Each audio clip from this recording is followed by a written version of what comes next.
Hello everyone and welcome back to episode 147 of your favourite Formula 1 show. We're back once again to discuss the antics from the Las Vegas Grand Prix, the highs, the lows, and everything in between. I'm joined, as always, by Elvis Costello. How are we doing, my guy? I'm good. I hope, if you don't know who Elvis Costello is, give him a Google and look for a young photo of him and you might see why it's a previous nickname of mine, along with Fabio Capello, another previous nickname of mine. I can't wait for something between us recording this episode and this episode going out for some horrendously incriminating evidence to come out against Elvis Costello now. Yeah, great. But yeah, hopefully everyone had a good weekend. Jamie, did you get up to anything exciting between the Formula 1? Not really. Well, I was at work for a lot of time on Sunday, but I did get to watch the race, so that was a treat because that's quite a rarity. So yeah, up at 6 a.m. Wonderful. Yeah. So I had the luxury of taking a trip to IKEA on Saturday, and I bought exactly nothing. Those are the worst. I can't stand IKEA, not gonna lie. Yeah, no, I don't really get it, to be honest. I don't get what all the hype is about. The let us know your thoughts and feelings. The furniture, not so much. Exactly, yeah. Let us know your thoughts and feelings on IKEA down in the comments below. But of course, quickly as well, before we dive into the Las Vegas GP antics, just another quick reminder from Jamie and myself. We've got about 6 episodes left of Knowing Wheel on this channel, but it is not going anywhere. Well, it is going somewhere. It's going on its own channel. There'll be a link down in the description below. If you're watching this on my main channel, go get yourself subbed to the Knowing Wheel channel. We are agonisingly close to 300 subscribers over there, and I'm going to be trying to obviously put a few more little bits and pieces out in the new year as well, obviously once we've got that channel fully up and running. But yeah, make sure you drop us a sub. In fact, most of these videos actually go live earlier on there than they do here on my main channel as well. And of course, as always, a massive thank you to both our Spotify and our Apple podcast listeners. But Jamie, we went into the Las Vegas Grand Prix, then we had a bit of a break week before this one. And immediately there was drama, wasn't there? Yes, and we had all the fanfare of the opening ceremony and all that rubbish on Wednesday night in American time, obviously Thursday morning over here. But yeah, as soon as we got to some track action, it was over very quickly because Carlos Sainz, his hopes went down the drain along with most of his car. So yeah, that was a very short end of practice for the whole day. And given that, the local time, it kicked off at 10 p.m, I think it was. Basically, the practice 2 got pushed back beyond the 2 a.m. curfew for... Was it the workers or some reason they weren't allowed to have fans? Yeah, because security it's America, until 2. Everyone is unionised. Yeah. Not that knowing we'll better go on the record and just say we're not against working unions and we believe that workers should be paid fairly and deserve their rights. But everyone was unionised, so no one was willing to stay there. Yeah. Apart from the fans. So basically meant that no fans were allowed to stay because all the workers had to go home, which is rightly so. What should have they done is fix the drains before the session. But it basically meant Sainz had to replace all his parts and wasn't allowed dispensation, which I understand. The car's parts, happened. We should specify, not his own parts. Not his own parts. He wasn't going to the plastic surgeon. And then all of free practice 1 was done. It was dead in the water. And practice 2 was pushed back. So there were no fans. So if you're a paying fan of Las Vegas, for which the minimum ticket was well over $1,000, I believe. I believe it got all the way down to 200 close to the Grand Prix. Oh, really? Well, for a long time it was well over $1,000. You saw a total of 9 minutes of track time on Thursday night, Friday morning in the UK, and that was it. And your compensation was a little $200 ticket to spend at the F1 store, which, to be fair, I'd have taken if I was there because practice. Well, there's anyway. A caveat to that. It was the F1 Las Vegas store. Oh, so you can only buy Vegas merch. It wasn't that you could only buy Vegas merch, but no word of a lie, everything was double the price. So I believe the only things you could buy was like a hat and a vest. Great. So you couldn't even get like a nice raincoat or something. No, they were like $400-500. That is a real shame. But yeah, I mean, in previous Grand Prix I've been to, practice day is always the deadest by a long way. So if I like, obviously, if you're a new fan, you want to see his track time as much as you can. But I've missed a Friday once when I went to a Grand Prix just because I didn't want to watch practice. So, I think I did all 3 races I went to this year.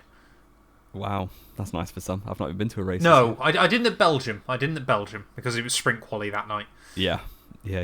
Fair enough. But yeah, I mean, a shame for the fans, but I have sympathy for the organisation and the track organisers because they were stuck in a very difficult situation once it happened. What they should have done is fix the problem prior to it becoming a problem. Well, exactly. It's not like this is a problem that's only ever happened in Vegas. You know, it happens on pretty much every street circuit. Yeah. And obviously other tracks as well. Roman Grosjean, obviously famously in Malaysia. I think it was the final Malaysian Grand Prix, wasn't it? 2017. Rubens Barrichello, 2010 at Monaco. Yeah. He threw his steering wheel out and he got collected. He did. 250 grand steering wheel gone in an instant. It was eaten by a HRT. It was. It was certainly a bit of a nightmare start to what was meant to kind of be like this hugely anticipated weekend, wasn't it? It was really not what Formula 1 wanted. But that being said, far better having it then than say on Sunday. But yeah, I completely understand. Obviously, for a lot of people that say you are either already in Vegas or could only afford to go to Friday, not a great introduction if it's your first Formula 1 weekend. But, you know, as well, obviously, we obviously had all this controversy surrounding Carlos Sainz, obviously not being allowed to repair the car. Now, again, very, very harsh that he had to take penalties for that, because, of course, nothing he could do about that. It was the track that broke his car, not vice versa. But, of course, to counterbalance that, the FIA, or the on-site stewards, can't make that decision. It's not within their power. So they kind of can't really say anything about that. They just have to abide by the rules they're given. It would have to go to high council, which would take too long. I do understand it because, like, in Zandvoort, for instance, when it started bucketing it down and before they could throw the red flag or the safety car, cars were aquaplaning off. That's nothing that a driver can do to stop themselves aquaplaning. But it happens. It's kind of a similar situation to that. You're just thinking of Joe, aren't you? I am, yes. So it's out of the driver's control, but it's still part of the sport. It's part of the game you play. So yeah, I do feel for Sainz, and it screwed my predictions. Just want to get that out there and nice and early. And yeah, it was a shame for him for the rest of the weekend, but had a 10-place grid penalty because of changing all the parts on his car. So unlucky, but these things happen. They certainly do, of course. You know, the other big talking point throughout the early part of the weekend, wasn't it, was safe to say Max Verstappen was a fan of the idea around the Las Vegas Grand Prix, wasn't he? Very, very critical of the show, wasn't he? Yeah, 99% show, 1% race, wasn't it? Something like that. Yeah, and I think it's a really, really difficult one, isn't it? Because, you know, we've been Formula 1 fans for a very long time. We've kind of seen this transition over the last few years between, obviously, the sport leaning more and more towards the show as well. And I think it has to do, in a way, to be fair. To a certain point, I think. You know, we've certainly crossed that line on more than one occasion. Looks at Abu Dhabi 2021. Got to get that in there. Yep. But it goes... You know, it has been that difficult thing. However, what I can also accept is, you know, when Max says, you know, we want to be back at the other, you know, the Belgians and the, you know, the Silverstones, that kind of thing. Belgium is not often a profitable race anymore. Or very, very tight margins. I am happy to accept we have a Las Vegas if it means we have a Belgium. I'd rather have both than neither, sort of thing. That what I can accept. And I'm sure we'll talk about this later. What's the point of Miami now? That was going to be one of the points at the end of the show. Okay, we'll get back to it. We'll go to that towards the end of the episode. But yeah, it's just... I get where Max is coming from, but there's also part of me that's kind of there. At the end of the day, yes, obviously you're a sportsman first, but kind of part of your job role now is to be a bit of an entertainer as well, isn't it? Yeah, definitely. And that's the same in every sport. Like, some of them tread the line of show more than others. Like, boxing, for instance, is probably more of a show than football. But in all these sports... I would argue the opposite. The way those footballers roll around acting. Football hurts sometimes, Occasionally. But, like, all the build-up to the big fights and all that in boxing, it's completely leaning into the idea of being a show. Whereas, like, you could argue football doesn't do as much, and you could argue rugby does it even less, for instance. So rugby just doesn't do it. Yeah, it doesn't bother at all. But I do think Formula One is making a transition to be more accessible and more viewed, because we saw, arguably back in Bernie's era, they weren't trying to be a show at all, but the numbers were declining. So he couldn't care less, could he? Speaking of Bernie, have you watched the Brawn GP documentary, Jamie? No, I don't have Disney Plus. Oh, it's fantastic. It's curtains. It's absolutely fantastic. I'll Discord mirror it. No, we can't say that. No, we can't say that. Back off, police. We'll talk after the show, yeah. But yeah, it was very, very interesting hearing from Bernie then. So happy we don't have him in the sport, because he's an absolute menace. But yeah, the less we see of Bernie, the better. And of course, still love Martin Brundle roasting him in Brazil a couple of weeks ago. But anyway, we move into qualifying, Jamie. We did get a 90-minute free practice session on Friday night before qualifying, which meant, of course, it gave people a little bit of a chance to watch a bit more on track if they were only showing up for Friday and Saturday. But as we moved into qualifying, of course, all the big talk going into the weekend was about the tyre temperatures. And like we said, he threw some questions up in the air about certain drivers and, certain teams maybe doing better or maybe doing worse. Hampered McLaren horrendously, didn't it? Yeah, they were back to pre-season Miami. McLaren, weren't they? Miami McLaren. So both cars out in Q1, which was not a good look. For the first time since Miami. When I predicted Norris to win the race, he was in 16th. So it was optimistic. Yeah, not my finest hour last week, but it was an interesting Q1 for sure. And that, there was a bit of controversy as well with Esteban Ocon also going out because. Yeah, Max and Ocon have got this weird rivalry. I don't know how they cross paths so often, but well, it's not only Ocon that he's done it to, is it? It's mostly Ocon. It's happened a few times, hasn't it? Where he's still trying to get back for taking him out in Brazil 2018, isn't he? So 5 years ago, Hamilton as well. I remember he's done it to him at least once this year. Was that Austria, I think? Austria as well he did. But basically, for those of you that don't know or missed it, Max basically dive-bombed Ocon at the start of their final runs in Q1. Now, of course, Ocon has got no obligation to jump out of the way because Max is in a quicker car, because they're both on a lap. Yeah. But the reason Max did it was, I don't know if you've seen the footage down the end of the strip, he basically was trying to keep 5 cars at bay. Bearing in mind, time was very, very limited on the clock, and of course everyone's trying to get on a final run. Max wanted as much space as he could to himself. Ocon got through, so then basically Max went in hot pursuit of going, well, if I'm going to start my lap behind you, neither of us are finishing it. I love it. It's the absolute housery that I love from Max Verstappen. How it's not penalised, I will never understand. Well, yeah, it's all about like this kind of thing. I know Alonso talks about gentleman's agreement quite a lot, where if you're trying to make space, the courteous thing to do is to let the driver ahead of you get space. That doesn't really work when it's time. When there's 20 seconds fast, left and the car in front is just dawdling around trying to keep everyone behind. So there's an element of give each other space, yes, but there's also an element of you can't try and build up a 20-second gap to the car in front of you. Other cars need to go. Yeah. So it cost Ocon, it didn't cost Max a thing. So quite funny in my opinion as a Max fan and a non-Ocon fan. Well, I think he was lucky. But, he picks his battles wisely, because let's be fair, Ocon is not exactly a fan favourite by any stretch of the imagination, at least unless you're French.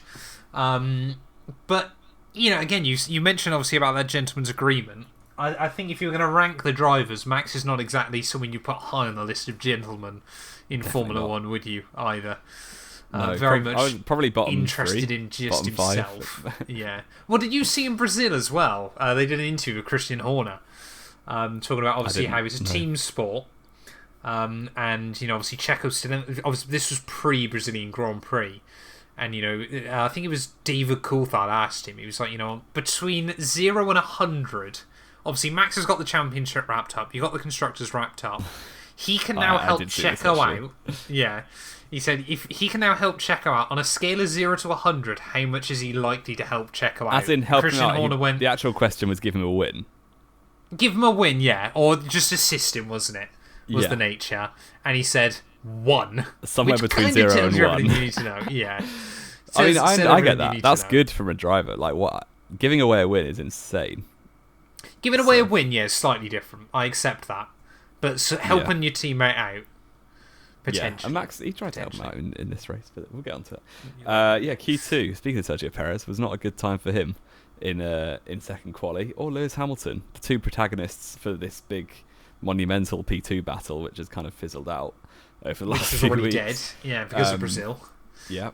They're both out in Q2. They misjudged the cutoff, didn't do a second run, and were caught out. Very, very close pace-wise between everyone, really. So the two Williams got through. I think Gasly knocked them down, as well as Magnussen, was it, I think, or Bottas? Maybe both of them. Bottas and Magnussen. So yeah, Perez and Hamilton both out in Q2 in 11th and 12th, which was quite something.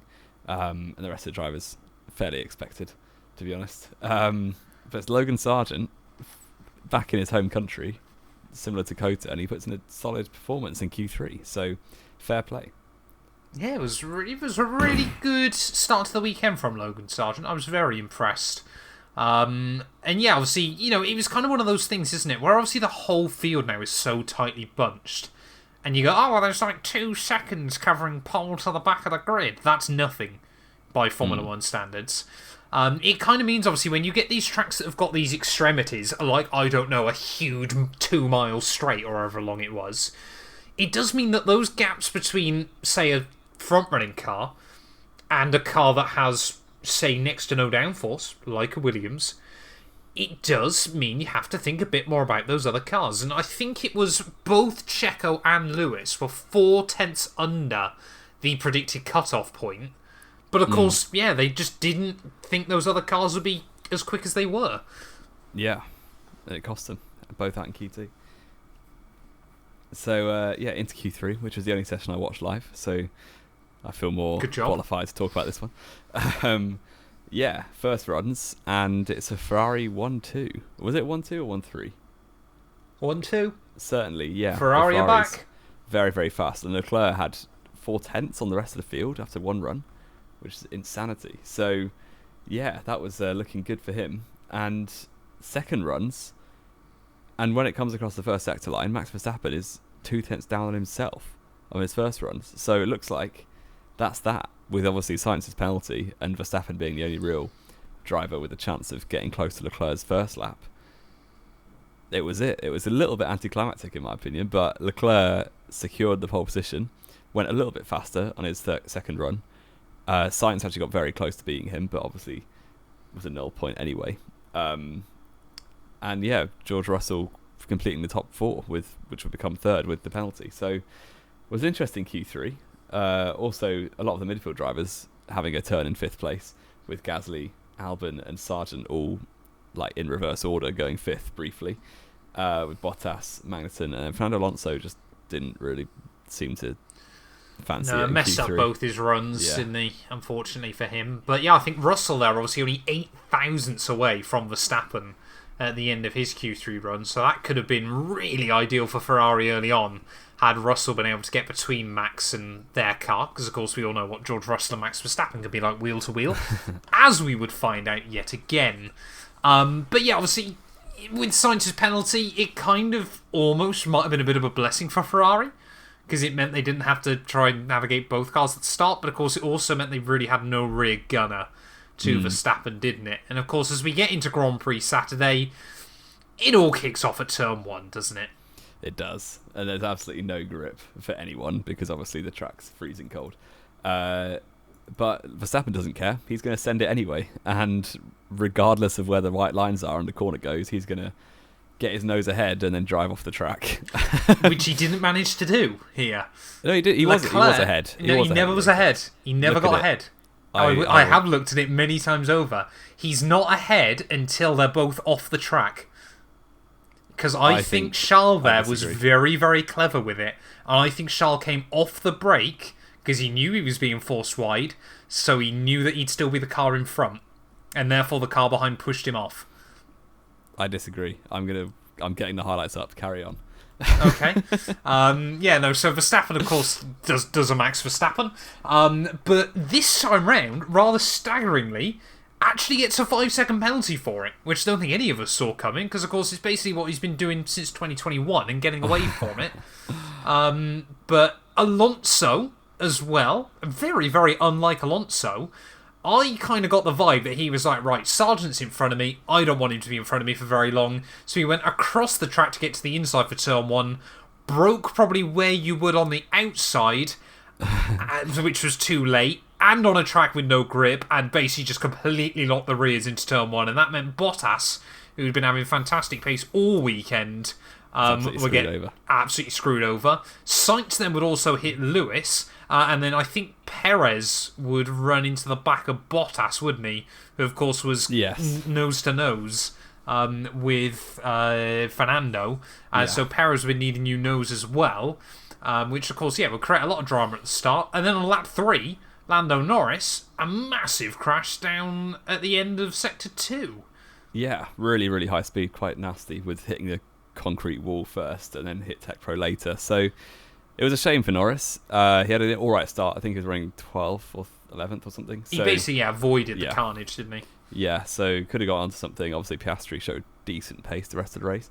Meanwhile, I was just holding up a still of the race highlights on my phone, and you can see that Verstappen Go for was it. in. Oh, I think you're going to Discord screen share. He was ahead into turn 1. I can take a screenshot and send it to you. Put a screenshot in our chat right now, because I've studied this, Jamie. And I do my not eyes are not believe deceiving you are me. true.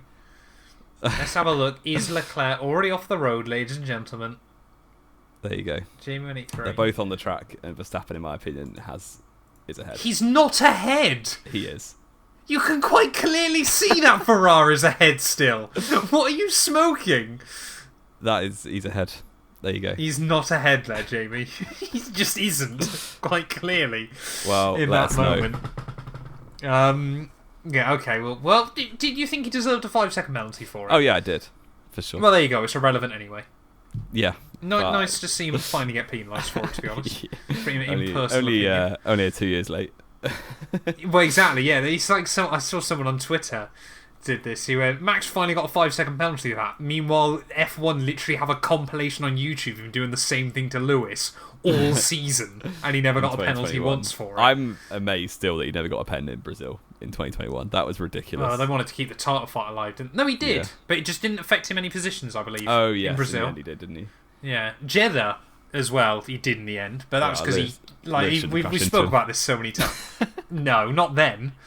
All the runs down into turn 1. Oh yeah. He turned into a complete maniac by the end. But anyway, this is not time to talk about 2021. We've got Las Vegas Grand Prix to talk about. But yeah, Lando's crash. Happy to obviously know he was all right. Did have to go to the medical centre. It was a really, really big shunt. But he was very lucky not to take out Piastri in the process. Yeah, definitely. But that brought out a safety car immediately, which kind of gave a bit of a lifeline to all those cars that have been involved in the turn 1 melee. But then, of course, once we went green flag racing again, Max Verstappen kind of cooked his tyres, didn't he? Yeah, he couldn't pull away as much as he wanted to. He got a little bit of a margin early on, but then by the end of the stint, he was coming back towards Charles Leclerc and the rest of the field. So surprising to see, and it gave us that hope that maybe we'll see a different race winner for the 4th time this season. But yeah, it was so much so that Leclerc was actually able to pass him on Verstappen's pit lap, and Leclerc retook the lead lap 16 before Max pit, and obviously took that 5-second penalty, which basically made Leclerc's lead even bigger. So yeah, surprising, really good pace from Ferrari, and Max Verstappen looked to be in a little bit of trouble. I'm loving your next comment on this. What's that? Ham hits Piastri and they both puncture. Well, that is not what happened. I believe Piastri didn't back out. He did a Nico Rosberg from Belgium 2014, didn't he, really? And who came off worse that day? Lewis Hamilton. Maybe he should make sure they he's both ahead retired, before he tries to from run that people Grand out the Prix. road. He was Rosberg ahead. carried That's on. the whole point. Hang on a minute. You were saying Verstappen's allowed when he's barely got the nose in front, but Lewis has pretty much got the whole car ahead, and that's not acceptable. Max knows to do it when it's a runoff area. Right. Okay. Rosberg finished second that race. Did he? I thought you retired from that one. No. Ricardo won from Rosberg. Ah, fair enough. Because Rosberg was... Ricardo was going to put on a championship fight, wasn't he? He was 2 wins in a row. Yeah, madness. We keep going on too many tangents. But yeah, then that meant, of course, that Hamilton kind of obviously and Piastri both sent to the rear of the field. But Perez, obviously by the time Leclerc would pit, would then be up into the net lead of the race, obviously starting on those hard compound tyres. And then on exactly half distance, Max and George would come together. Yes, and this was... surprisingly, Russell actually admitted that it was his fault, because he doesn't usually do that in these kinds of collisions. But yeah, Russell into turn 12, the one before the strip, completely just didn't even see Max Verstappen, which is unfortunate. These things happen. So yeah, turned in as if Max wasn't there because he didn't expect him to be there, and got Max lost an end plate on his front right wing, and Russell got a bit of side damage, but it didn't seem to affect either of them too badly. I don't think he got anything, did he? Yeah. Wow. Yeah. It looked like pretty much all the carbons from Max's car. At that point, I was thinking, there's no way Max wins this. He's behind Perez, he's behind Leclerc, and he's got no damage. Front wing. And they pitted him and still didn't change the wing. Yeah. Because we then had another safety car for all the damage. Yeah, I suppose I've seen this a few times where cars just lose part of their wing, like Leclerc in Mexico. Like, lose a complete Or Max in Barcelona a couple of years ago, wasn't it? Oh, that was a long time ago. That was 2018, wasn't it? Was it that long? Oh, God, I'm getting old. And, like, these parts are on the car for a good reason. And according to Codemasters Formula 1 games, if you get a slight bit of damage, or certainly when I played, that was 4 seconds a lap. Yeah. That was like 2 or 3 seconds a lap you're done. And then cars keep losing bits of wing and just carrying on. Being fine, yeah. It was a weird one, wasn't it, between George and Max? Because like we said, obviously, I don't get why Max went for the move there at all, to be honest. Because George would have had the DRS and just got straight back past him. But I was also kind of the mindset as well, if George had seen him going down the inside, what do you kind of do there? Because Max isn't going to give you space, and there's a pretty angular wall on the exit of the corner, so I don't really think there was a lot else he could have done. Yeah, I guess, like, once the contact was made, Russell obviously had to turn out the corner and then made it through without hitting the wall, so he could have just done that without turning in the first place. But he was the car in front. He was, but Verstappen's obviously entitled to space, being alongside, so... Yeah. Is that how it works now, is it? The car in front has to give space? Well... Is it space? Is it the inside, Jamie? Who or is knows? It just where Max Verstappen Who knows? is? It's well confusing, isn't it? It's so duh. How many times have we said this on this show? Formula 1 needs to scrap all these rules about wheel-to-wheel racing and basically just say, if the car behind has their front wheels alongside your rear wheels, you have to give them a car's width.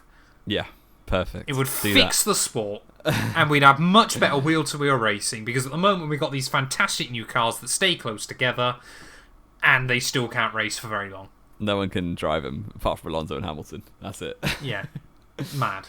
Absolutely mad. But yeah, it did mean, of course, then, obviously with all that debris on the circuit, pretty much everyone got another chance to pit, except for Ferrari. Yes. Well, to be fair, Leclerc had pit maybe 4 laps before this, 4 or 5 laps. So I can kind of see why they didn't, because they wouldn't have a new set of hards. And yeah, it was a poor timing safety car for Leclerc more than anything, because if I was in his shoes, I probably wouldn't have pit myself either. No, it was a bit like Crashgate, except for Max helped himself, wasn't it?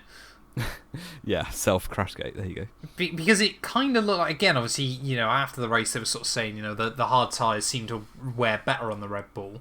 But I think, had we not had that safety car, I think Max was really going to struggle to match Leclerc by the end of that. Yeah, he was a solid 8 or 9 he was on older tyres. Yeah. So it was, a little bit. This is the RB whatever, 19, is it? I don't even know. Yeah.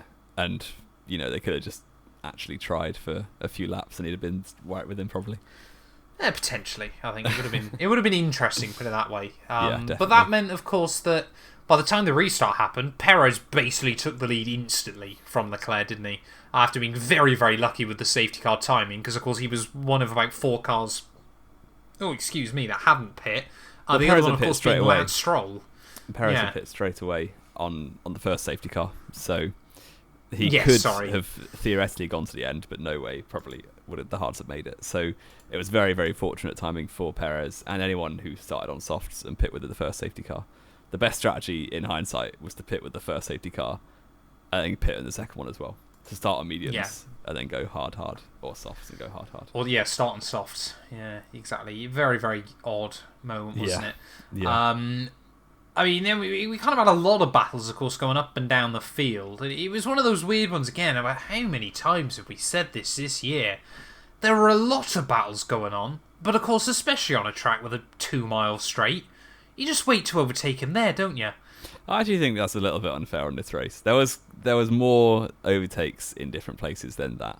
It was the second highest overtakes of the season, just behind Zandvoort, and of course Zandvoort's was because of the weather. Chaotic, yeah. But you had Hamilton made a few moves into the last corner, which are pretty impressive.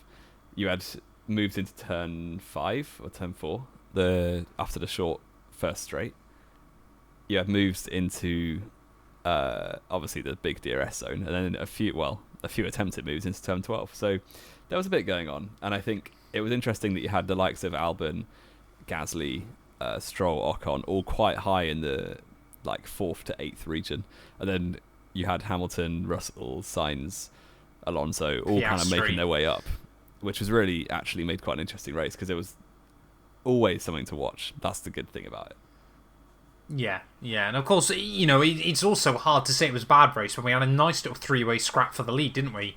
Yeah. For a little period, because we kind of all expected Perez to drive away when he took the race lead, but Leclerc, it was one Ferrari against 2 Red Bulls. He was not going to give up without a fight. He'd get back past Perez down the strip. And then you'd think, Perez is going to come back at him. No, Max then overtook Checo pretty much immediately afterwards. So Checo went from net lead, looking like he was going to be in a fantastic position to win this thing against a slower car and a car with damage, to suddenly behind them both again. Yes, and it was strange from Checo. I don't know, this is completely unfounded, but I got the feeling that Perez was trying to hold Leclerc close so that Max would find it harder to pass. Don't think he had the pace. I don't think he was thinking that much, to be honest. About either way, it was not great from Perez to not be able to drive off, because obviously Verstappen got into that position and it just bolted. So, well, the problem he had, of course, was obviously the fact he had the higher downforce wing, didn't he? Which then meant that it was more effective for others using DRS against him, because of course he was creating an even bigger hole in the air. But it was kind of just a little bit odd, wasn't it? Of course, Russell had his 5-second penalty, so he was just kind of slowly moving his way back up to the top of the midfield. But really the battles late on, of course, we were still just watching this at the front between Leclerc and Perez, until both Yuki and Hülkenberg would break down towards the end of the race. Luckily, both down the end of the strip, so we'll be able to get out of the way and no safety car. Because, I will hold up my hands and admit, I said we'd get a really badly scripted red flag or safety car at the end of the GP, and it didn't happen. Or it didn't happen as late as I said. Yeah, and it's hard to say that the debris on track was scripted. Had Hulk had his car turned off in the first sector, that would have been quite funny. Or at the start of the strip, so he was just parked there somewhere. Yeah, but I mean, Hülkenberg in particular, but Tsunoda too, had pretty poor. I mean, they did the best they could with the cars, but the cars are just shocking. So, yeah, with a shame. Magnussen did well. No, he didn't. In qualifying. Not in the race. Let me finish. I said in qualifying, give me a chance. Yeah, okay. Pretty rotten from those. Every team, other than the bottom 4 teams, really all.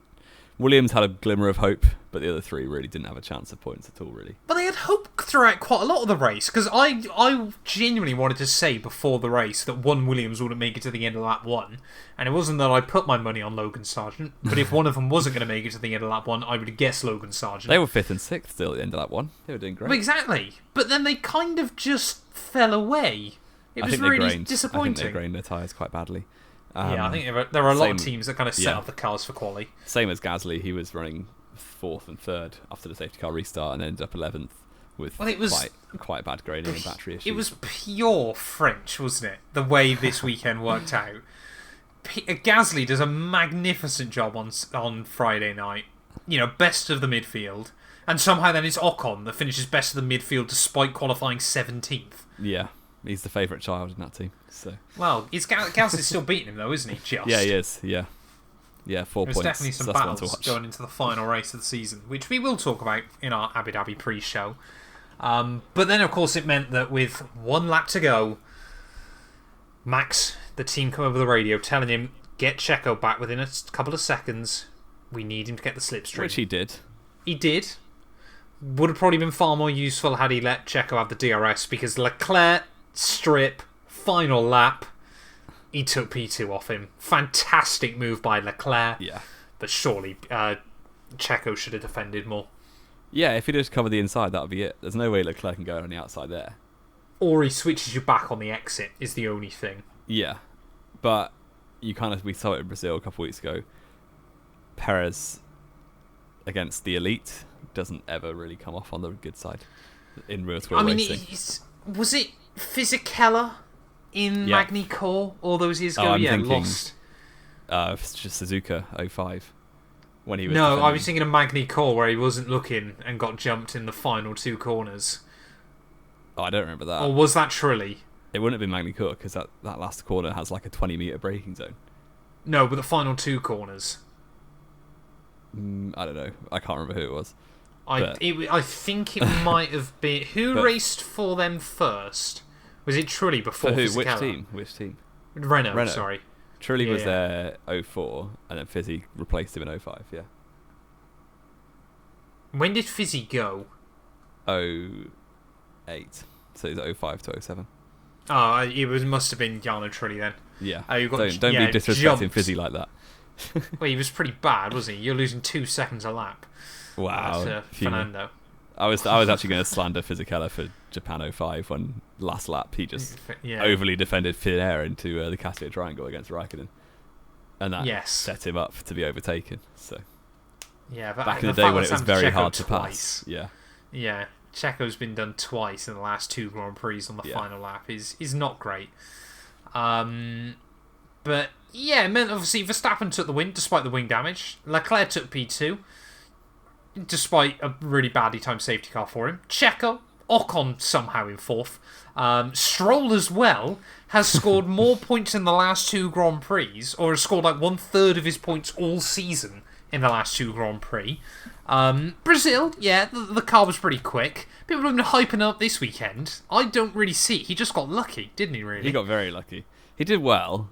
But it was on the back of a bunch of luck with 2 well-timed safety cars for him because he started on soft and a car that should have been there or thereabouts. Yeah, he should have been out of it early on. But that brings Aston Martin back into the fight with McLaren, which is quite. It does, which again is another one we'll definitely talk about on Thursday's pre-show.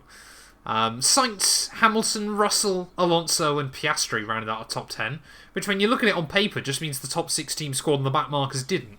Which is a bit of a shame with everything that happened. Yeah, which is a bit of a shame. But the battle for 7th, nothing changes there. And it's with the gaps, it looks less likely to change now with Abu Dhabi with only 1 race to go than it did beforehand. But I still think AlphaTauri might spring a surprise. 7 points is a lot. Yeah, but it only needs you to finish like 8th and 9th with the fastest lap, or 7th and 9th. They've not got the count back either, so they've got to score 8 points. Where did Williams get their best result? Williams have a couple of 7ths. AlphaTauri have 1. Well, if they get another 7th... If they get another 7th, it's very complicated, isn't it? Just get Daniel Rick on the podium. Just don't... Well, just don't tie. Let Williams have it. 7th place is a good result for them. Yeah, very good. Very good. Yeah, it was a good... What it showed, Jamie, didn't it, was that you can have a good race on a bad track. Yeah. And all it takes is some unknown tyre temperatures and no practice.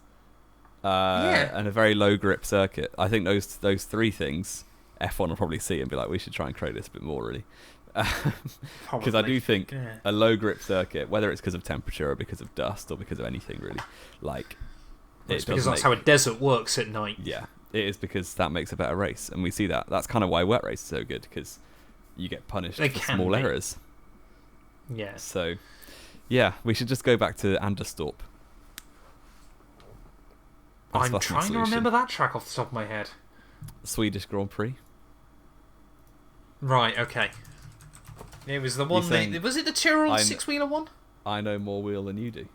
This is what we've discovered. I'm suggesting about Anderstorp. Yes, you do. That was the Brabham Fan Car GP as well, wasn't it? Let me send you a picture of the track and I'll give you a reminder. I feel like it's just got a lot of hairpins. Yeah. Yeah. Yeah, there you go.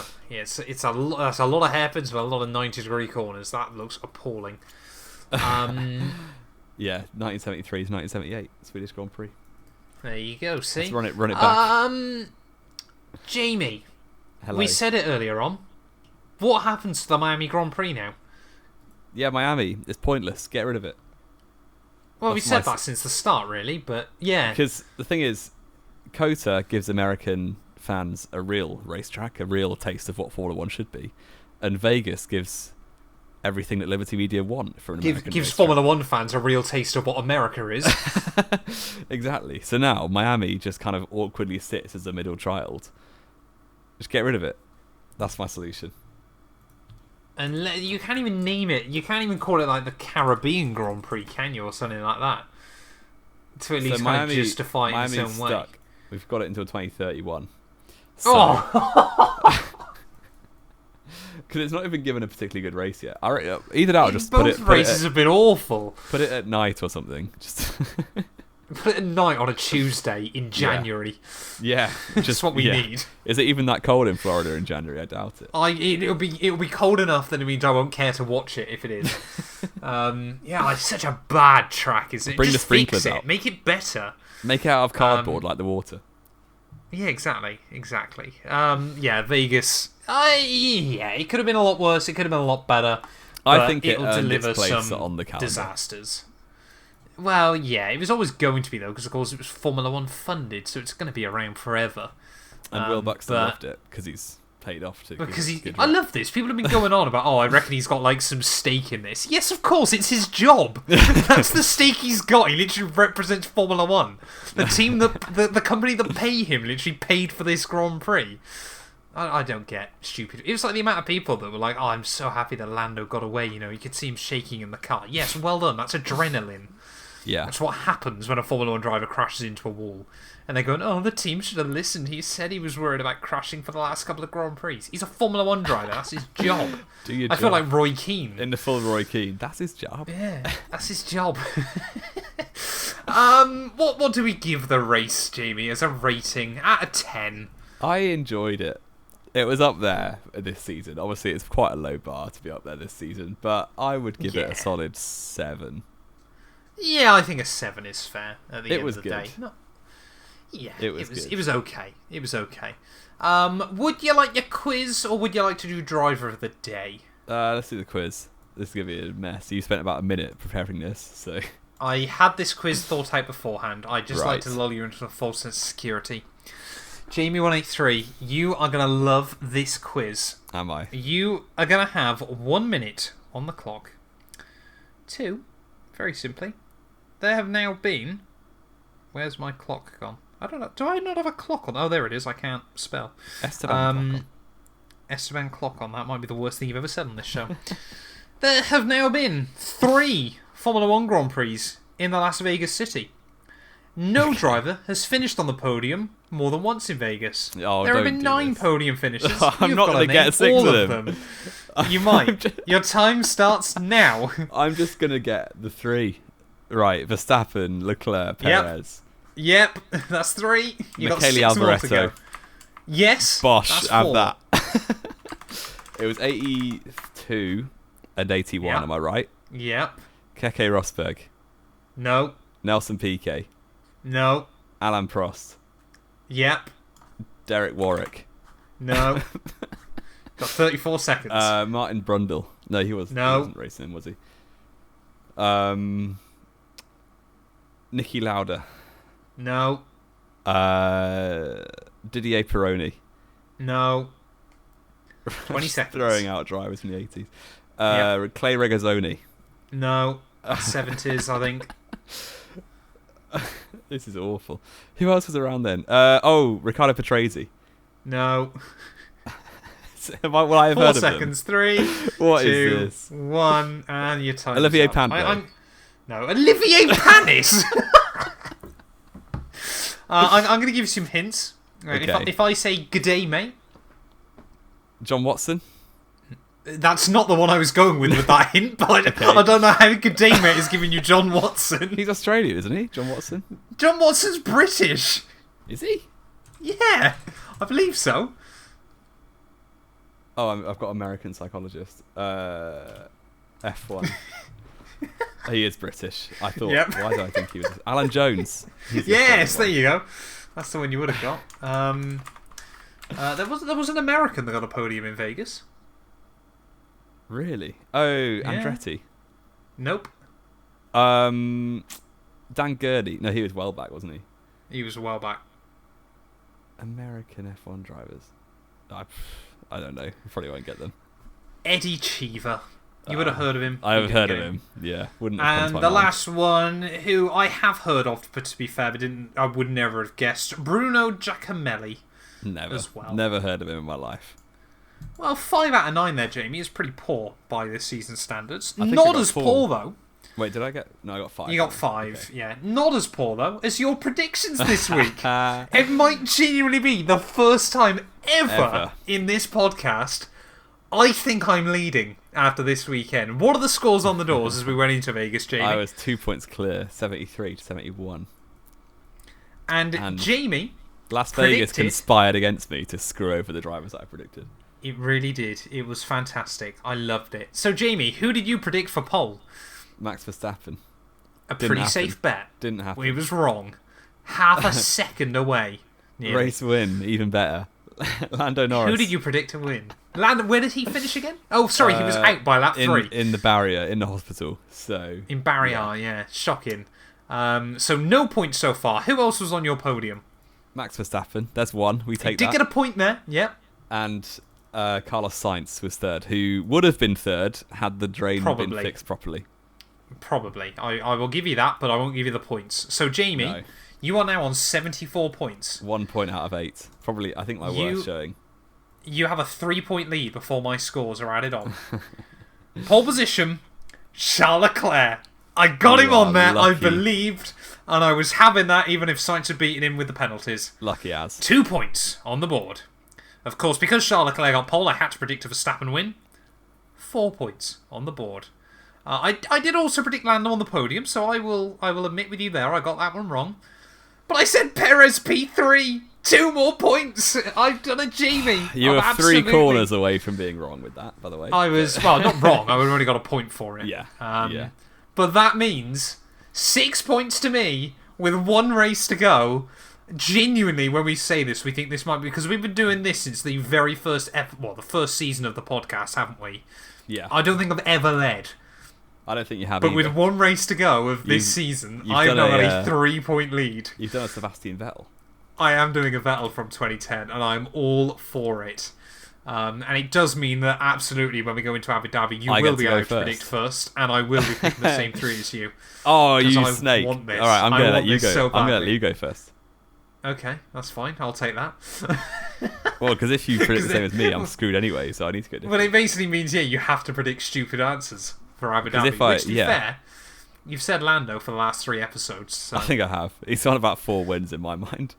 Yeah, exactly. Who was your driver of the day then, Jamie, to finish us off? I want to give it to Lance Stroll. Even though he was lucky. He did very, very well. I'm going to Yeah. say Esteban Ocon, even though he's French. Is Leclerc or Stroll for me? I think Yeah. Stroll's hated on too much, and ourselves included. Sometimes rightly Yeah. so. Well, to be fair, so was Ocon. Ourselves Yeah, but included. Ocon deserves it. He ignored team orders, so. Fair enough. Oh, yeah, because... Right, okay. Have we got anything else to add, Jamie? Have we? I will just check the old X real fast. Has someone... Don't say X, we hate it. No, has anyone announced their retirement from the sport? No. No. Wonderful. Sadly Wonderful. Not.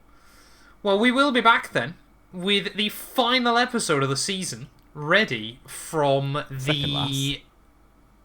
Sorry? We're doing a preview show, aren't we, for Abu Dhabi? Yeah, but this final race... Sorry, yeah, final no final race. It wouldn't be the final episode either. We still do them in the winter, don't we? With the final preview show of the season later on this week from Abu Dhabi. But thank you always to everyone so much for listening. If you have enjoyed, please do make sure to leave a like, get yourself subscribed. And Jamie, I'm going to beat you for the first time ever in our Predictions League. I am so excited for that.